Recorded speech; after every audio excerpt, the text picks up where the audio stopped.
Thank you so much. I know the dangers of eating lunch and then coming to a talk with curtains that are closed, but hopefully we can have I'm really looking forward to having a discussion afterwards. So this is new work, new-ish work. The title of my talk today is Weathering the Future, the Body, the Archive, and Possibilities for Intersectional Climate Justice.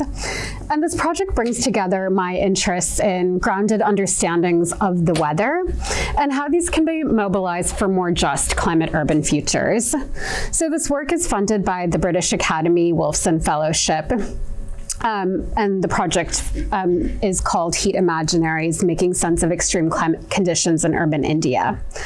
So the basis of this project is really disentangling how science and data have prioritized certain bodies and their responses to adverse weathers.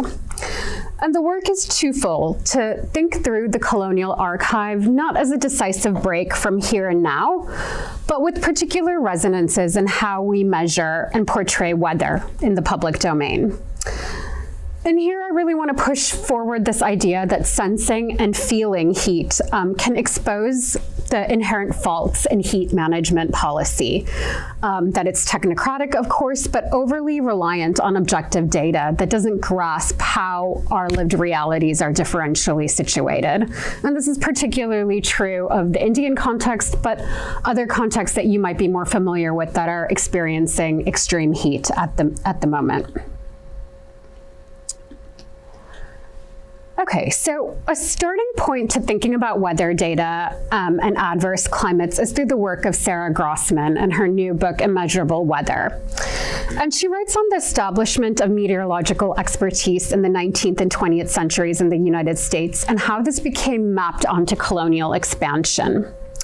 So data then became a tool for engaging with particular weather worlds. And in the case of the US, more problematic aspects emerged.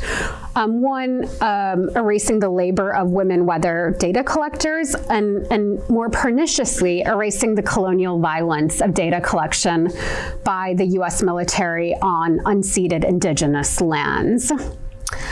So Grossman argues that the settler use of data meant that accountability, responsibility, and relatability have been thrown out the window.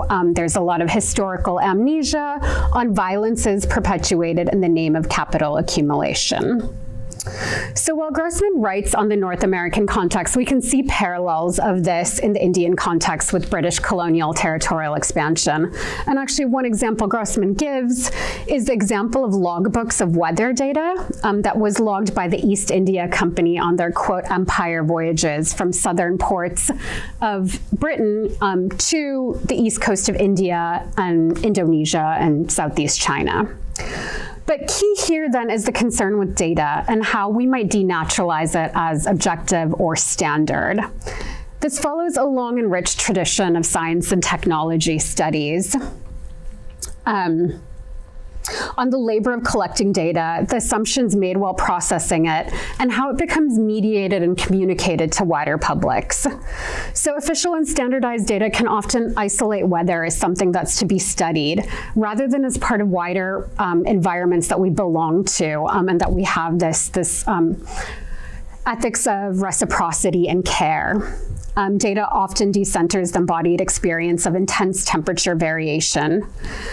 So I argue that modeling heat and mobilizing data can yield authoritative accounts on heat mitigation, but do they truly take into account daily life, these variegated experiences of what it means to labor and live in temperatures that are 45 degrees and beyond? So bearing all of this in mind, how do we pluralize data to keep it grounded in everyday experiences and our own ideas of comfort and ability to withstand certain degrees of weather?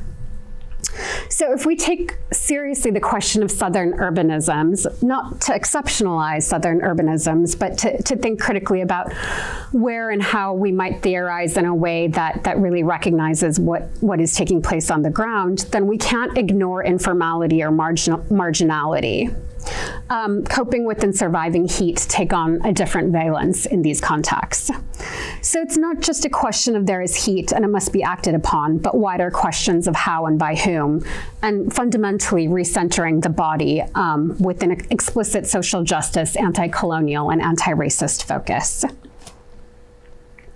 So one way to redeem the relationship between our bodies and weather is through this idea of weathering, which is something that Neimanis and Low and Walker define as cultivating an imaginary where our bodies are makers, transfer points, and sensors of the climate change. And from here, I've taken this to kind of think through the body as a sensor on the margins, which and this is true of certain bodies, of course, right? Differently situated bodies along axes of caste, class, gender, and so on, become the first alarm to the devastation brought on by extreme heat. And indeed, those on the front lines are finding their lives and livelihoods newly circumscribed and restricted by heat. So for Neimanis and Walker, the enormity of climate change can be thought about much more carefully by considering our own flesh and responses to the weather. So this maps on nicely to questions of data. We're no longer outside observers, as Neimanis and Low and Walker write, able to examine log data and calculate a future, but we're right in the thick of things. What makes weathering an expansive concept is that they still recognize that bodies are differently situated. So for Neimanis and Low and Walker, a subsistence farmer is going to experience weather much more differently than a young person rough sleeping, than a woman tasked with the gendered labor of collecting water, than a wheelchair user who might be navigating flooded city streets. So in this sense, weathering doesn't preclude intersectionality, and indeed both of these ideas fit well together.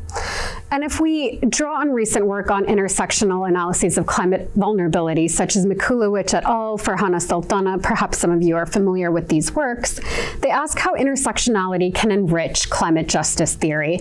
And it's not just, again, about putting essentialized identities and thinking about these in simplistic terms, but really trying to understand what theories, methodologies, and activisms intersectionality can bring when we think about climate justice.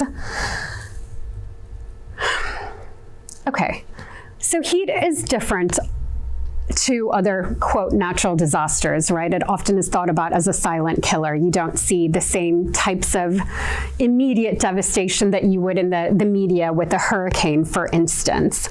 But heat is very deadly, and recent research is documenting just how deadly it is. So we've seen, skin rashes, insomnia, dizziness, vomiting, dehydration, fainting, stroke, and of course, more seriously, death. There's also a reproductive burden that extreme heat causes, with many women who have to labor and live in extreme heat, facing miscarriages, stillbirth, and so on. So this ties to the fundamental limited tolerance of all of our bodies to heat, but also to specific vulnerabilities. And you can see in the Indian context that 3/4 of the population works in heat-exposed sectors, so it gives you a sense of how drastic and dramatic the issue is.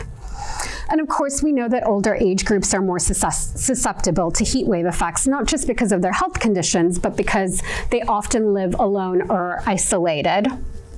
And this is exemplified very well in the Chicago heat wave of 1995, which Eric Klinenberg writes about meticulously, about how it was predominantly elderly Black Americans who died despite cooling centers being open because they were too afraid to leave their homes. And so in the Indian context, it is not just outdoor workers, of course, like construction workers, street vendors, so forth, who face heat, but even people who work indoors in places that are not well ventilated or in toxic kind of settings, such as with brick kiln labor and so on. So writing on Delhi, Amita Bhaviskar argues that the social experience of heat has become redistributed. So in the 90s and perhaps even in the 2000s, there was a sense that everyone was suffering through the heat season together. It was a finite period, it would end, and it would be relieved, that overbearing sense of heat would be relieved by the monsoons. However, now we find that the days that are hotter are extended for longer periods and nights are warmer. It used to be possible to cool yourself using electric fans and desert coolers, along with other passive cooling techniques such as architectural design. But now it's really only bearable with the use of air conditioning, which is still unaffordable for many. So the social experience, as she argues, has become redistributed, where you have a certain class of people who live primarily in air-conditioned spaces and travel from air-conditioned homes to work. This is compounded by thermal violence, so poor, inept, inadequate urban planning. That means that the infrastructural access to water and electricity is severely depleted in areas that already are bearing the brunt of heat. So who gets to survive heat year on year? For Starosielski and Anwar, this is deliberate thermal violence, where, as I mentioned, heat becomes weaponized through deliberate biopolitical governance and general ineptitude. So in addition to biopolitical governance, then questions of political economy are also entangled in the contemporary Indian states' interventions in urban heat management. So heat has become increasingly governed through heat action plans, so very much a technocratic solution. Heat action plans are triggered when temperatures pass certain thresholds. And contained within heat action plans are these short-term and long-term measures, which cover everyday life and livelihood. So you might see school closures coming into effect, readiness strategies for hospitals, and worker precautions. But many of the recommendations, as you can imagine, they carry assumptions that don't reflect the grounded realities, as I mentioned, such as the urban poor having access to consistent water and electricity, or even their ability to restrict working hours. So part of the problem as well is that different ways of communicating heat, such as words like extreme, threshold, unbearable, or garmi in Hindi, no longer capture the intensity of the experience of heat kind of pervading every pore for hours and hours, especially if you're the laboring poor. So if anything, meteorological data is abundant, but it struggles in nuancing this kind of felt embodied experience. So three tensions then, these kinds of, these binaries that really rely on kind of our understandings of science, of nature, of culture that become reified, are that between knowledge being either expert or vernacular. Individuals are either on the cusp of survival or harm, and heat is either bearable or unbearable. Rather than us thinking about these binaries in more fluid ways, these are the kind of pivot points upon which action is taken. Difference is often erased and weather is relegated to the background. And these binaries are very much entangled with questions of thermal governance, infrastructure, and comfort, even if they are presented as apolitical and technocratic. And so in this talk, I'll explore these binaries and return to the earlier provocation of accountability and interest in weathering. So the first binary, expert versus vernacular. As mentioned, heat action plans and heat health warning systems are triggered during particular periods of heat intensity, and they're supposed to delineate what is a livable condition. So much of who has the right to basic cooling infrastructures like shade, water, amongst other life-sustaining infrastructures, is governed by thresholds.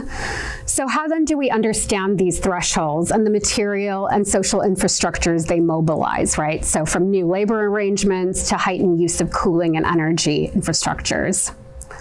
So recently, the UN Secretary General Antonio Guterres issued a global call to action on extreme heat, noting its adverse effects on diverse individuals, and his statement included workers, the elderly, pregnant women, while also pointing to impacts on the economy, food security, and inequality more broadly. So he writes, in his statement, he writes that countries, cities, and sectors need comprehensive, tailored heat action plans based on the best science and data.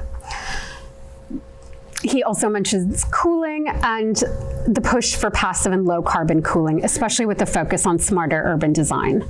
And my intention here isn't to disparage this call to action. Of course, this has many important points, and it's hugely important that the UN issued this, but there's scalar politics that are missing from this equation. Air conditioning, for example, requires massive energy extraction and input that's not always available on local, regional, or national levels. And of course, in the Indian context, Adivasi peoples, indigenous peoples, have been displaced or dispossessed of their lands in order for coal to be extracted from these areas. So time, space, and scale becomes reoriented as we think about heat infrastructures and their demands. And here it helps to think about weather and climates as nodes within a larger interconnected variable Earth network, following Neimanis and Lowen Walker. So if we turn to the archive, and here I'm talking about historiography and the kind of British colonial period in India. A lot of weather historians have showed that experts have had a long history of generating climate constructs that are based on positivist, biased, or partial measurements. So histories of colonial and imperial meteorological science demonstrate that expertise really stood for dehumanizing ideas on racial superiority, the control of environments, and exploitative productivity. So empire and climate here become inextricable. It was to make sense of weather, of completely different weathers to what was experienced in England, but for the purpose, of course, of extraction. The practice of meteorology by the British was seen as a hallmark of civilized government. So in many ways, then, the atmosphere, like empire, required a huge amount of discipline, as historian Catherine Anderson has shown. And there began this emergence of standardized observations, racial hierarchies of observers, and globally circulating data sets. So data sets that would traverse different ends of the empire, from East Africa to India to China to Indonesia to Australia. So Sarah Grossman writes that there's a settler complicity in assembling and upholding an instrumentalized view of weather with the goal of settler world building at all costs. And the same holds true for the British Empire, as they made every effort to more precisely describe the dynamics of monsoon failure and drought. But ironically, this only set out to naturalize instances like famines, right? There were extreme famines in places like India and Ireland, of course, as many of you know, and which Mike Davis has written compellingly about. So in 1865, the IMD was established, and of course, there were emergent questions of technique, recording, and scale. How do we measure weather? What does heat look like? How do we understand it? And Bharat Venkat writes that the body actually, funnily enough, emerged as this important instrument to measure weather, but it was only certain bodies that counted in this. So while brown bodies were seen as able to withstand and bear the brunt of heat, they could labor in heat for hours on end in plantation-style economies, British bodies needed to be saved from this labor, but yet British bodies were the ones that were sensitive to understanding heat and light. They were the only ones that were able to generate knowledge through this kind of embodied empiricism. So the body has always been present in sensing, and humans have been weather instruments, even though we might understand meteorology as completely separate to this, but of course in very problematic kind of colonial ways. So in the context of India, then, heat action plans rely on the Indian Meteorological Department, I'll call it the IMD from here on out, issuance of heat wave forecasts. So this happens when the actual maximum temperatures cross 45 degrees or are 6 degrees Celsius above average. So they are key, these heat thresholds, in triggering the first element of communication, which is the issuance of a red alert.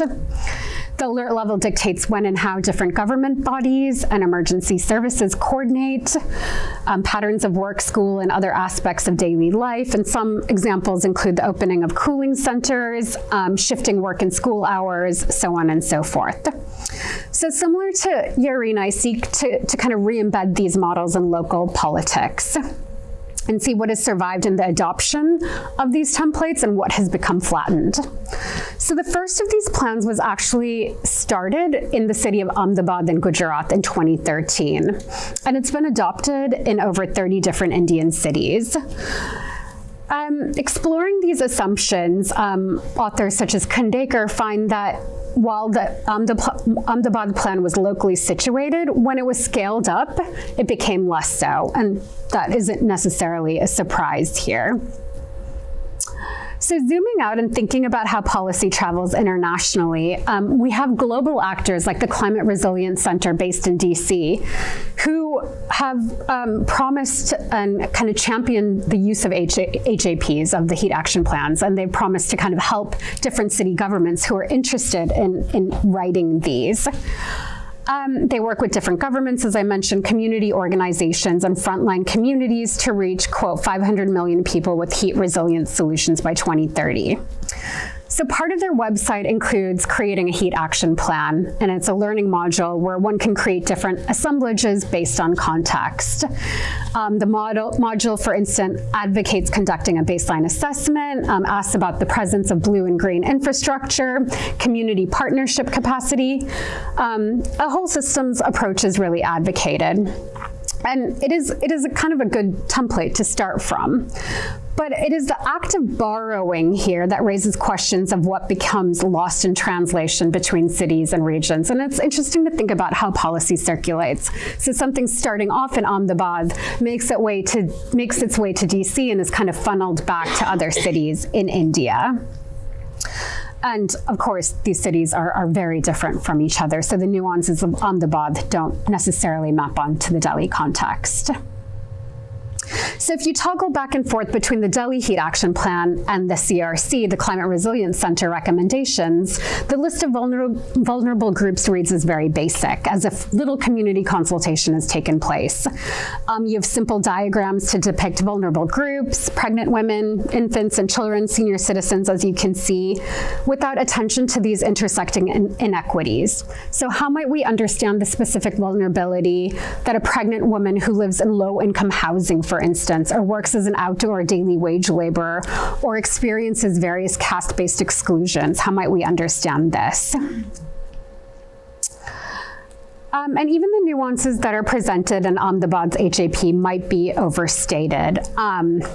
While there were in-depth surveys that were done in informal settlements, authors like Miriam Nastar say that, well, these were only informal settlements that were actually identified in the city plan, but a lot of the urban poor in the Indian context live outside of these formally designated informal settlements, right? These formally designated slums. They live in other types of makeshift settlements that aren't even counted.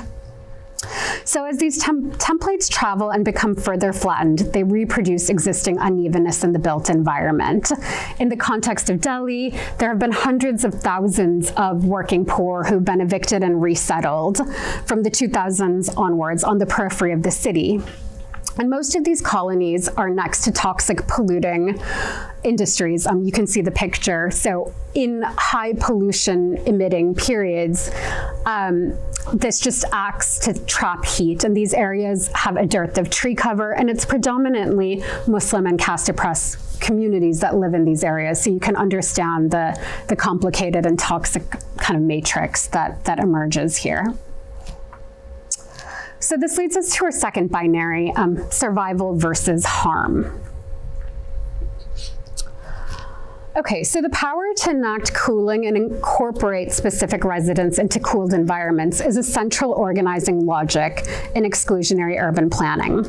As Starosielski writes, thermopower is the way in which temperature management defines subjects, produces objects, and locates both in grids of social and political organization. Increasingly in political ecology and ecological sciences, we've seen words like thresholds, ecological limits, planetary boundaries, and these are supposed to be the tipping points after which our planet goes into, complete devastation mode. With the idea that we're working with very narrow, safe operating space margins, and many of you might be familiar with this literature. So threshold boundaries and limits operate in a similar way, kind of demarcating what is a safe operating space amidst an understanding of multiple system risks and dynamics. Yet with heat, physiologically, harm is continuous and ongoing, and it's not discrete. And indeed, it's something that we're still slowly trying to grapple with. We need these longitudinal studies of 10 to 20 years to really understand how people are impacted by heat. So to kind of summarize this slide, it's really to kind of get at the heart of this slow violence that Nixon and Opperman and others have written that harm causes. Also important to this is the kind of sensory acclimatization to temperature. Repeated exposure to air conditioning recalibrates your own internal thermostat. And you might realize this yourself if you've worked in a highly air conditioned space and you go out on a hot summer day, you feel the difference in temperature. Temperatures that were tolerable earlier now feel completely uncomfortable because of how bodies have been recalibrated. So an interesting example of this is Project Heat, and this is the opposite, not air conditioned, but bodies that are heated. Fennell writes about a project, a social housing project in Chicago, where predominantly African-American residents had unlimited access to heat. And she talks about how once they were removed from these buildings, their bodies would pursue this unshakable taste for intense heat. Their bodies had become accustomed to heat. And this cooling is no different, as a lot of research is showing. As Bhaviskar writes in an interview with a Delhi resident, "Now I've been spoiled by the air conditioning. Without it, I feel deprived." So the question is, what is it like outside without air conditioning? It becomes much hotter as air conditioning throws out heat, as we know, making it much hotter for those who don't have it.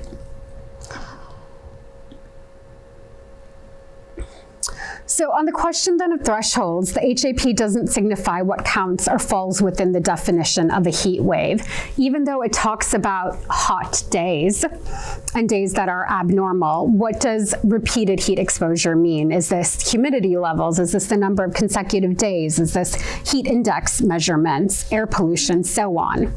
Yet what's so fascinating is that the temperature thresholds are crucial to kickstarting a range of preventative measures on a local level, yet the definitions themselves are quite murky. So this is true for Delhi as well. There are immense variability in the different microclimates, the air pollution, as I mentioned, that really create differentiated experiences of the weather. While there's more consideration of the local and extended high temperatures, little is said about how poor infrastructure provisioning and building materiality might exacerbate the fall temperatures. And here I'm thinking of the urban poor who might increasingly live in one-bedroom brick homes that trap heat, or using materials like tin or tarpaulin, which actually might not be cooling. And here, this is where the IMD could use data that's participatory or more experiential to map onto their existing data.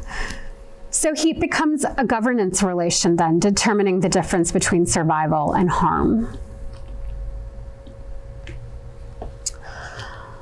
Okay, so writing on Karachi, Nosheen Anwar finds that heat mechanisms are designed to fail because social vulnerability cannot be discussed without considering safe housing, electricity, and water, which are partial or absent from exclusionary planning frameworks. Karachi, interestingly enough, also borrows from the Ahmedabad, the template, with similarly basic sketches of vulnerability. And in a review of 37 HAPs across India, Pillai and Dalal find that only 5% contained clear vulnerability assessments. So here you can kind of see what gets mobilized. You have the Information and Public Relations Department, who are supposed to be spreading public awareness, medical and health departments, who are focusing on cooling in hospitals, the Labor and Employment Department, who are encouraging employers to shift peak working hours. Yet, in interviews with unions, union heads argued that, well, there is no provision for halting work. When the lieutenant governor last year, when Delhi reached 50 degrees Celsius, the lieutenant governor had ordered a paid 3-hour break for workers at a construction site, yet this order wasn't implemented. And the head of a transportation union said that with the buses, none of the measures mentioned in the heat action plan are in action. There are no sheds at the bus stands, older ones are not repaired, there's no water available at the bus stands, and there's even problems related to washrooms. Okay, so the following is a list of mitigation measures, imagining the kind of city's role as provisioner or distributor. So the city is supposed to distribute water in sheds, distribute white color paint for roofs, keep garden cooling shelters and other cooling centers open. But it's there's little detail, or actually no detail, of how these sites are going to be identified and how the relevant authorities would evaluate community take-up and usage for reference for future heat waves. So there isn't this kind of learning element to it. Written in the passive voice, one is left wondering who exactly would be responsible for maintaining and repairing such infrastructures, noting that cooling centers might be at capacity and/or water stations might be easily depleted. So returning to the question of thresholds and Starosielski's claim that temperatures need to be understood beyond the objective, dealing with high temperatures in the absence of life-sustaining infrastructures becomes deadly, especially when thresholds are not met. So to talk through infrastructural deficits a little bit in more detail, then water, of course, becomes such a critical one to discuss here. During times of extreme heat, water is often rationed and in short supply for those who might need it the most. Even in moderate weather, Delhi's water woes are very well accounted for, especially in informal settlements. And there is a patchwork water supply that exists, right? So if you're the urban poor, you might get water from a tanker like this, and of course there's the gendered labor, as you can see, of waiting for the water to be distributed, but you need to supplement this with quote-unquote illicit boring from underneath. Otherwise, you'd never be able to get the amount of water that you need. And it's this complex matrix of licit and illicit waterscapes. But this isn't acknowledged or thought about when the heat action plan kind of turns to water provisioning. So the Delhi Jal Board, or the Delhi Water Board, was supposed to arrange enough storage of water. It was supposed to set up this war room. However, during May and June 2024, the water supply actually dropped. And you can imagine that if you were solely reliant on this undersupply, if you were solely reliant on these tankers, you would not be able to meet your water needs.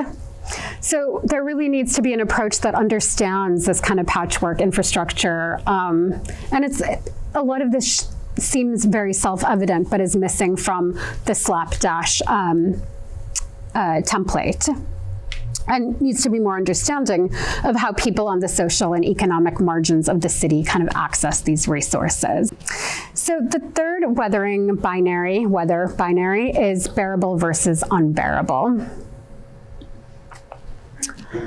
All right, so an interesting kind of case study emerged in a city, a village called Mungeshpur, and it really kind of brought home this idea that 50 degrees Celsius, what does that mean? You know, what does that mean for an outdoor worker in relation to perception, sense, and intensity? Talking about it here in Sweden, we know that 50 degrees is very different from the weathers experienced here and very hot. But what limit does this actually set, and what is bearable? So in Mungeshpur, there was a failed heat sensor, and there's different types of sensors that collect data for the IMD. Some are automatic, like this failed heat sensor, whereas there's also kind of manual weather gathering and manual stations. And this is one of 16 automatic weather stations or sensors that's deployed by the IMD to measure variations in temperature, humidity, and rainfall. And interestingly enough, it recorded a temperature of 52.9 degrees, and this was seen as this couldn't be possibly true. If the actual weather was 50, why was this reading showing 52.9? So meteorologists were sent to kind of ground truth this reading and figure out what was happening. And they dismissed this, saying, oh, this couldn't be possible. There were local factors at stake. It was a faulty sensor.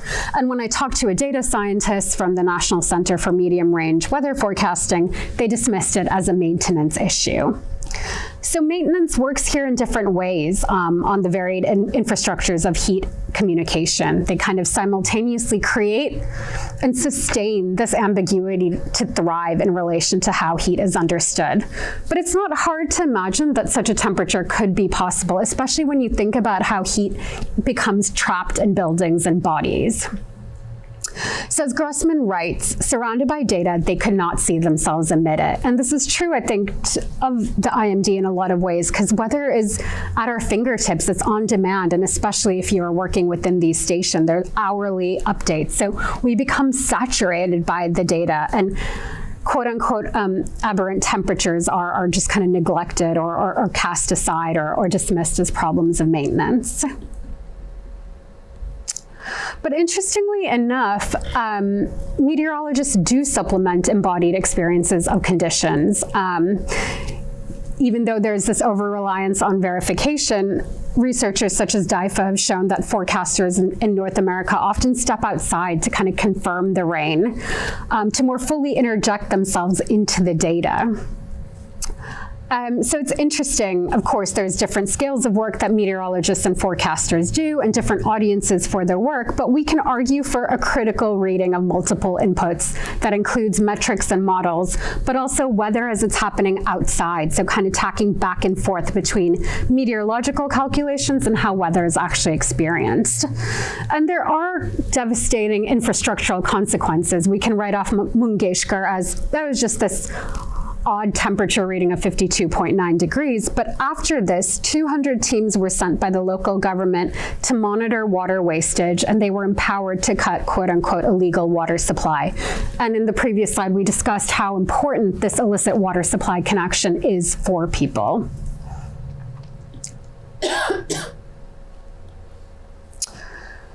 So as I mentioned, then bodies become sensors, right? By kind of separating oneself from how heat is measured, it becomes a displacement of accountability. The government then is not responsible for the fact that this village on the outskirts of Delhi has become unbearably hot. Again, going back to this idea of thermal violence. So street vendors are an interesting case study here then. They experience a range of health issues in the heat. Fatigue, muscle cramps, dehydration, heat stroke, and even though many of them are part of unions, it's hard to guarantee wages as they work in the informal economy. And if they do not sell their wares or goods, they don't earn money for the day, as you can imagine. Vending during the evening hours is also not an option, as nighttime temperatures are kind of linger at 36 degrees. So vendors and precarious laborers then deploy their bodies as heat sensors. They rely on materials at hand. They wet their scarves, wrap them around. They use matkas or clay pots to drink cold water. They build their own informal shelters. Yet always having to rely on materials at hand, of course, individualizes responsibility. And it diminishes the top-down urban planning regulations and failures that have, quote, weaponized the built environment. You can see how devastating this is inside an emergency room that has been opened and is dedicated solely to heat stroke patients. The wife of a daily wage laborer explained how her husband spent all day outdoors only to return home and find that the single fan in their informal dwelling was not working due to electricity shortages. Without adequate nighttime cooling, his body couldn't handle the kind of heat overload, and he struggled with seizures, diarrhea, and vomiting, which necessitated his visit to the emergency room. So this thermal justice really needs to center the body and its various relationships with labor, environment, and housing, and how it makes it particularly vulnerable. So thinking about the abstract threshold that binds these entities, departments, and modes of governance together, it's easy to wonder how 1 degree either way will tip the balance. And returning to the staff at the Center for Climate Resilience, who work on extreme heat and frequently collaborate on the creation of HAPs with city governments, I queried this potential arbitrariness of heat temperature thresholds. Given that 45 degrees Celsius may signify official policy, but repeated days of 44 degrees, for instance, could be just as detrimental. And as a staff member explained, it's not just, oh, it's 49 degrees today, according to the weather station today. It's 49 degrees, and last week it was 32, so no one has acclimated to it. And also there was wildfires, so there's smoke, and as a result, we're likely to have higher rates of mortality, and studying those things are important to be able to do to not only plan, but to align resources. These are very important points, but the template is structured such that bodily sensitivities to heat are ignored, and knowledge that's held by local actors, like labor unions and nonprofit social welfare groups, is insufficiently discussed. And this is in a large part due to the idea that unruly environments, or quote, natures, can be tamed or controlled through single kind of dividing thresholds and abstract parameters. And this is what happens with the limits to, what we see with the limits to cut and paste templates. Okay, so to conclude then, and kind of returning to Sarah Grossman's work, she kind of argues the more data settlers had, the more they thought they knew. And we see this happening as well, that this kind of critical metrics and ideas of scalar heat thresholds are ignored. The fact that there might be different knowledge systems and how to manage and cope with heat, and especially amongst people who have had to labor within it for the past 10, 15 years when temperatures have really jumped. There's no kind of different kind of scalar sets of conversations. So how then do we center thermal justice? How might we think of interpretive flexibility? Like why is there such a hang up over a reading of 52.9 versus 50 without just recognizing it's really bloody hot? How do we understand and kind of support people who are living through these conditions? Similarly, some types of holistic measurements can really give a sense of how working in particular sectors really exacerbates conditions. So if you're a construction worker, wearing a heat sensor might show how working with steel in hot, blazing hot conditions might actually make your body heat up in different ways than we've previously thought. So thresholds then potentially trigger problematic binaries, and returning to the body and how we weather heat and its losses becomes an already politics, a space of possibility to really say that, you know, there are bodies that need attention and cannot be kind of fixed through this kind of thermal technopolitics. Thank you.